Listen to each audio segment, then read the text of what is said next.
Annabi Muhammad sallallahu Alaihi wasallam shi ne mafi girman abin koyi ga bil'adama baki daya.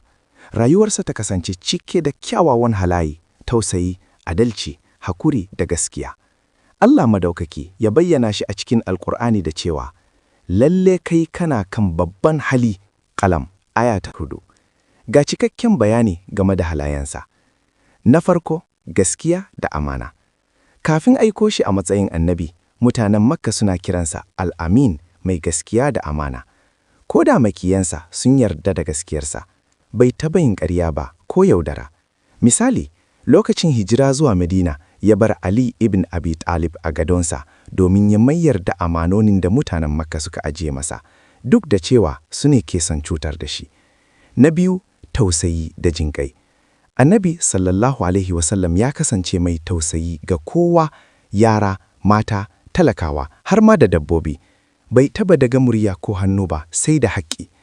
Allah ya ce a cikin Alƙur'ani, "Ba mu aiko ka ba sai domin rahama ga talikai." Anbiya, aya ta 107. Ko lokacin da aka jikkata shi a yakin Battle of Uhud, bai la'anci mutanensa ba, sai dai ya roki Allah ya shirye su. Na uku, hakuri da juriya. Rayuwarsa ta cika da jarabawa, rasuwar iyaye tun yana ƙarami, talauci, tsangwama daga Quraysh, amma bai taba daina kira zuwa ga gaskiya ba.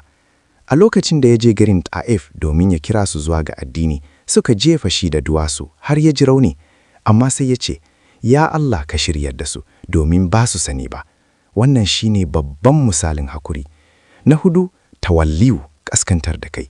Duk da kasancewarsa shugaban al'umma, yana zama tare da talakawa, yana gyara takalmansa da kansa, yana taimakawa iyalansa a gida. Ya ce, "Ni bawa ne kawai, ina cin abinci kamar bawa, ina zama kamar bawa." Na biyar, adalci. Annabi sallallahu Alaihi wasallam bai fifita wani ba bisa kudi ko matsayi. Ya ce, "Da Fatima diyata ta yi sata, da na yanke mata hukunci." Wannan yana nuna babu son zuciya a gare shi. Na shidda, ƙauna da kyakkyawar mu'amala. Ya kasance mai murmushi, mai saukin kai, mai yawan yafiya, har ma da makiyansa suna sha'awar halayensa. Lokacin da ya ci garin Makka ba tare da yaƙi ba, Fathu Makka, makaman ya rama azabar da aka masa, sai ya ce, "Ku tafi, ku yan uwa ne." Darasi gare mu. Halayen Annabi Muhammad sallallahu Alaihi wasallam darasi ne gare mu. Mu zama masu gaskiya, mu yi hakuri, mu tausaya wa juna, mu yi adalci, mu kasance